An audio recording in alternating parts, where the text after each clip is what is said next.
Don't call me a bitch. The man leaned forward, nose to nose with the woman. She turned to the side. He grabbed her chin and jerked her head back to face him. You don't get to tell me what I get to call you, you get me? The 1458 from London to Sheffield burrowed through the clutter of Kettering. It was usually a placid affair, half-day commuters hypnotized by screens, grazing on late lunches, peering out at the drowsy flatlands of Bedfordshire, braced for the surge and trundle into the Midlands and the English North beyond. What do you think I am, yeah? What do you fucking see?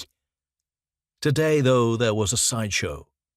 Not that anyone was watching, or at least making it obvious they were watching.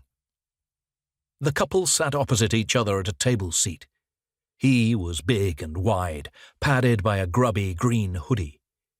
The hood fabric gathered at the base of his neck, mirroring the rolls of stubbly fat which propped up his bowling ball head, shorn, shiny, scarlet with fury.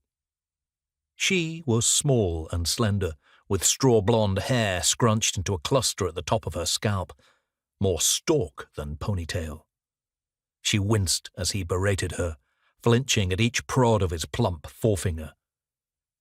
The mismatch was jarring. He was an ogre, vast and primal, semi-evolved. She was a tainted jewel, smeared and mishandled, but somehow still shining. While he roared and ranted, her silence was eloquent. As he forced her to face him, she dropped her gaze. Look at me when I'm talking to you. He jammed a meaty fist under her jaw and jerked her head up. She squeezed her eyes shut. Mascara-streaked tears stained her cheeks. You think I'm a mug? Do I look like a fucking mug to you, is that it? The fields scrolled faster past the windows, and the passengers bedded deeper into their distractions. An elderly woman slipped out of her seat and hobbled down the aisle away from the couple. She passed through the adjoining doors and disappeared into the next carriage. Open your fucking eyes and take a look. He spread his arms low and wide. What do you see, eh? What do you see? I see a bully.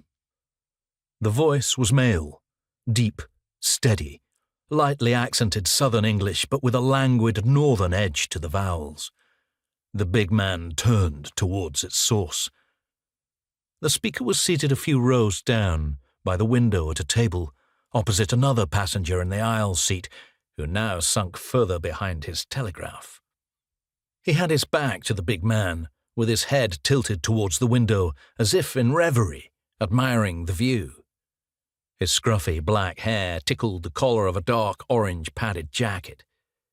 The telegraph passengers section of the table was clear, but his side was scattered with items. iPad, smartphone, headphones, a packet of shortbread biscuits split open as if to share, Starbucks takeaway cup, a couple of paperbacks, notepad and pen, a copy of Viz.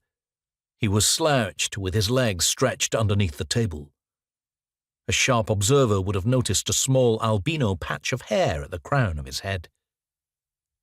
The big man wriggled out of the table seat. What did you just say? He strutted over to the man in the orange jacket and loomed in the aisle, shoulders heaving in outrage. Out in the open he seemed freakishly tall, built like a cruiserweight, with long, worked-out arms. He gripped the edge of the table with both mitts and leaned down. I'm talking to you. The man in the orange jacket didn't turn. I said, I see a bully. I see a bully who thinks that abusing a woman in public makes him look tough and big, but actually it makes him look weak and small.